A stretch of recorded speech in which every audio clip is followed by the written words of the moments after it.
Seven, six, five, four, three, two, one. You'll never have the sacred stone. नमस्कार। NCERT गुरुजी में आपका स्वागत है। आज हम क्लास 10 के chapter 1 chemical reaction and equations पढ़ेंगे। तो आइए शुरू करते हैं। Consider the following situations of daily life and think what happens when. तो डेली लाइफ में ये सब चीज़ें होती हैं। Milk is left at room temperature during summers. हम दूध को गर्मी के दिनों में काफ़ी देर तक छोड़ देते हैं। मैं आपको बता दूं, ऐसा करने से जो एयर में लैक्टोबैसिलस बैक्टीरिया है वो मिल्क में पाए जाने वाले लैक्टोज के साथ रिएक्ट करके लैक्टिक एसिड बनाता है, और ये लैक्टिक एसिड हमारे मिल्क को सार इंटेस्ट करती है, खट्टा करती है, जिसके कारण आगे चल के जो दूध होता है वो फट जाता है उबालने पे। When an iron Tawa pan nail is left exposed to humid atmosphere। humid atmosphere का मतलब है मॉइस्चर वाला वातावरण, जिसमें ऐसा वातावरण, ऐसा एयर जिसमें मॉइस्चर हो। तो अगर आप किसी भी आयरन से बने हुए चीज़ को अगर मॉइस्चर वाले वातावरण पे, ह्यूमिड एटमॉस्फेयर पे ले जाएंगे तो वहाँ पे रस्टिंग होता है और आयरन जो होता है वो ख़राब होना शुरू हो जाता है। व्हेन ग्रेप्स इज़ फर्मेंटेड, ये अल्कोहल बनने की प्रक्रिया है। जब ग्रेप्स के अंदर पाया जाने वाला ग्लूकोज जब रिएक्ट करता है और बनाता है आपको इथानॉल, तो ये पूरा फर्मेंटेशन का प्रोसेस है। इसमें ईस्ट की मदद ली जाती है। खाना जब पकाया जाता है और हमारे बॉडी में जब खाना पचता है, हम सांस लेते हैं, ये सारे जो एग्जाम्पल्स ऊपर दिए हुए हैं ये सारे केमिकल रिएक्शंस के एग्जाम्पल हैं। हम आगे इनके बारे में डिटेल में पढ़ेंगे। In all the above situations, the nature and identity of initial substance have somewhat changed। इन ऊपर दिए गए सारे रिएक्शन में या तो उन चीज़ों की आइडेंटिटी, मतलब वो जो थे वो बदल गए, या फिर उनका नेचर, मतलब अगर वो सॉलिड थे तो लिक्विड हो गए, या फिर कुछ गैस से रिएक्ट कर गया कोई सॉलिड और कुछ और बना लिया। तो इस तरह से we have already learned about physical and chemical changes of matter in our previous classes. हम पिछली क्लासों में फिजिकल और केमिकल चेंज ऑफ मैटर पढ़ चुके हैं। whenever a chemical change occur we say that a chemical reaction has taken place। जब भी केमिकल चेंज होगा तो हम ऐसा कहते हैं कि केमिकल रिएक्शन हुआ है, और उस केमिकल रिएक्शन के होने के बाद वो चेंज जो हमें नज़र आ रहा है वो हुआ है। You may perhaps be wondering as to what is actually meant by chemical reaction। तो हम सोच रहे होंगे कि केमिकल रिएक्शन क्या है। How do we come to know that a chemical reaction has taken place. हमको कैसे पता चलेगा कि केमिकल रिएक्शन हुआ है या नहीं हुआ है। Let us perform some activities to find answer to these questions. ये ऊपर जो सवाल पूछे गए हैं, हम इन एक्टिविटीज के माध्यम से इसका आंसर ढूंढने की कोशिश करेंगे। तो ये एक्टिविटी 1.1 है, क्वेश्चन है, ये क्वेश्चन है, ये क्वेश्चन आपको लेना है। This activity needs the teacher assistance. इसमें टीचर की असिस्टेंस चाहिए। This would be better if students wear eye protection. बेहतर हो आप आई प्रोटेक्शन जैसे कोई सनग्लास या कुछ इस तरह की चीज़ों का इस्तेमाल करें। Clean a magnesium ribbon about 2 centimetre bye rubbing it with sand paper. पहले मैग्नीशियम रिबन लेना है और उसे सैंड पेपर से रब करना है। ऐसा क्यों करना है मैं आपको ये रिएक्शन कंप्लीट होने के बाद बताऊंगा। Hold it with a pair of tongues. इसे आप एक पेयर ऑफ टंग, ये जो देख रहे हैं आप, ये जो कैंची टाइप का कुछ चीज़ है, इसे ही पेयर ऑफ टंग कहते हैं। Burn it with a spirit lamp. ये स्पिरिट लैम्प है जो इन्होंने हाथ में पकड़ रखा है। And collect the ash so formed in watch glass as shown in figure 1.1। ये वॉच ग्लास होती है और यहाँ पे इसे जलाना है स्पिरिट लैम्प में, और इससे जो बाई प्रोडक्ट निकलेगा हम इसमें कलेक्ट करेंगे।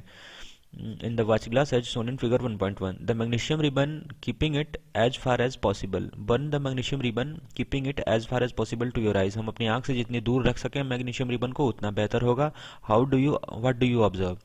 तो हमें क्या पता चलेगा, तो जब आप इसे जलाएंगे तो एक डजलिंग वाइट फ्लेम आपको मिलेगा। डजलिंग वाइट कहने का मतलब है कि बहुत ही ज़्यादा प्रकाश निकलेगा, बहुत ही ज़्यादा रोशनी निकलेगी इससे।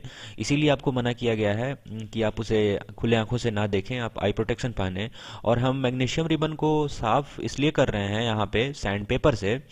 उसका कारण यह है कि जब मैग्नीशियम रिबन रखा रहता है, नॉर्मली रखा रहता है, कोई स्ट्रिप टाइप का होता है मेटल का, तो उस पे वो जो है कि वो एयर से रिएक्ट करके और उसके ऊपर मैग्नीशियम ऑक्साइड का लेयर आ जाता है। तो उसी लेयर को हटाने के लिए हम लोग उसे सैंड पेपर से रब करते हैं, जो कि मैग्नीशियम ऑक्साइड का लेयर हट सके और इसमें आग जो है ये स्पिरिट लैम्प से जल्दी लग सके। तो ये पूरा कारण है।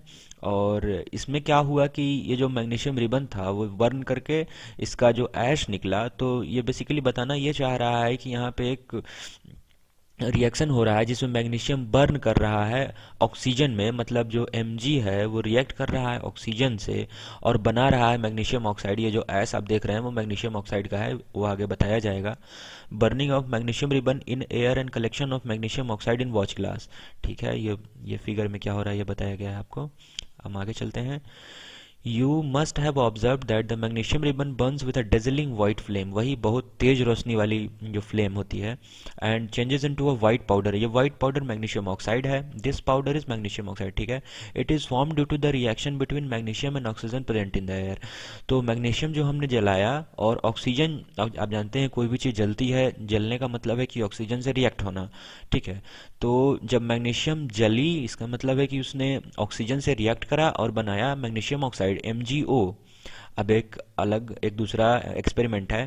Take few zinc granules and in a conical flask, ये कोनिकल फ्लास्क है, इसमें आपको ये कुछ जिंक के ग्रैन्यूल्स लेने हैं and dilute hydrochloric acid and और सल्फ्यूरिक एसिड टू इट। इसमें आपको HCl या फिर जो सल्फ्यूरिक एसिड है H2SO4 उसमें से कोई भी हो आप तो आप इसे ऐड कर सकते हैं जिंक ग्रैन्यूल्स के साथ।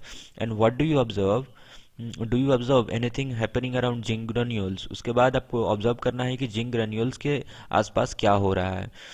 Caution handle the acid with के, सही बात है कि आपको H2SO4 या फिर HCl को बहुत अच्छे से हैंडल करना पड़ेगा क्योंकि ये बहुत ही डेंजरस एसिड्स हैं।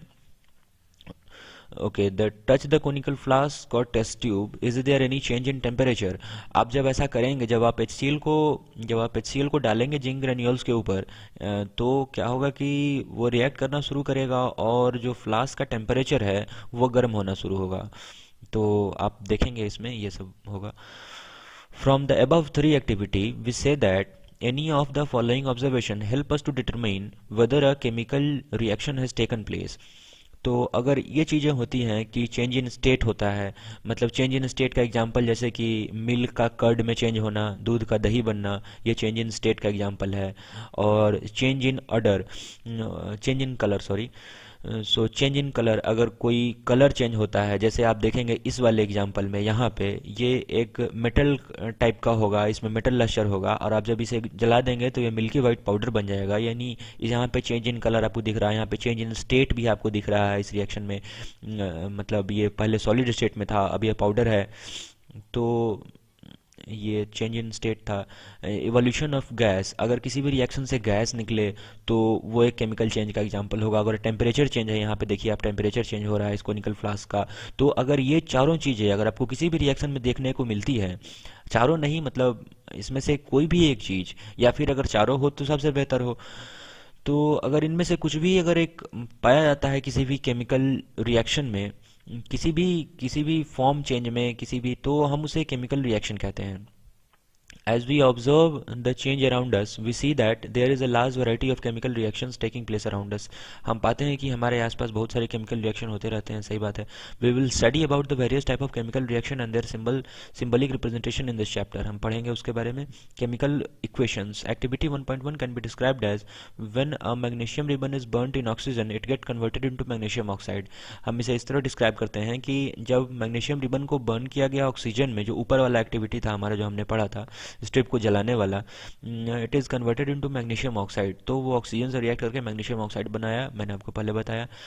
It is description of a chemical reaction in a sentence is quite long, it can be written in shorter form. अगर ये बात बताना कि मैग्नीशियम रिबन बर्न करा, उसके बाद उसने ऑक्सीजन से रिएक्ट करा और मैग्नीशियम ऑक्साइड बनाया, ये कहना काफ़ी लंबा होता है, तो हम शॉर्ट फॉर्म ढूंढ रहे हैं उसे रिप्रेजेंट करने के लिए। हम उसे वर्ड इक्वेशन में रिप्रेजेंट करेंगे, उसके बाद वर्ड इक्वेशन को हम उसके सिंबलिक फॉर्म में रिप्रेजेंट करेंगे और उसे छोटा से छोटे फॉर्म में रिप्रेजेंट करके उसे कंसाइज बनाएंगे ताकि वो अच्छे से समझा जा सके।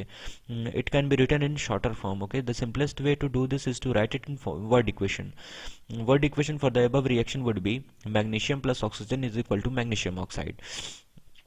So ये सब reactants हैं, magnesium plus oxygen from air and magnesium that you took, so it is magnesium, it forms magnesium oxide, so these are reactants and these are products. So that's all.